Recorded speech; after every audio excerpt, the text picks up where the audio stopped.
Hello everyone, put the lace straight through as such and then make loops on the side of it through each of the holes as you can see we have done in the video. Continue to do this until we reach the top, and then once you reach the top, bring it out through the other side loop. Alternate between them as such until you reach the base, and then do the same for both of them. This way it'll be crisscross on either side and the sides will have some sort of lace to them as well. Tie a knot and a bow to it once you're done. Next, bring both of them to a crisscross at the top as such. Bring them through the bottom and then keep doing this until you reach the bottom. This will almost give you a bow-like structure until you reach the base. Finally, once you bring it through the end, tie a knot and a bow to it as such.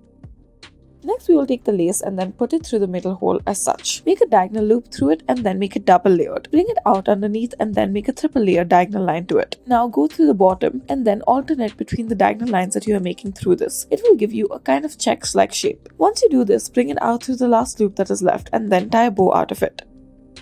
Next, bring one side through it by folding over the lace as such and bring it out through the other side. Now, do the same on the other side and add layers to it as such. Once you add layers, this is what it should begin to look like. Tie a knot to it once you are done.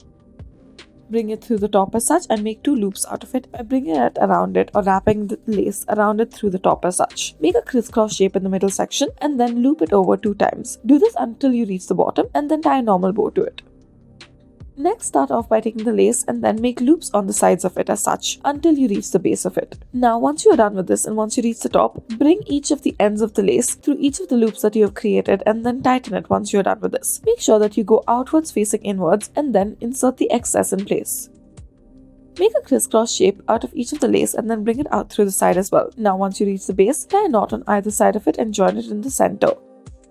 Next, take the lace and then pull it out diagonally through the other side. Now bring it out through the top and then bring it over the first piece of lace and then make a crisscross shape at the base. Continue to make these diagonal-like shapes over the straight shape that you are creating. Now, once you reach the base of it, you may tie a normal bow to it along with a knot. This will help it stay intact once you're done with it. This will be the final look of our shoe. Make sure that it is even. Thank you for watching.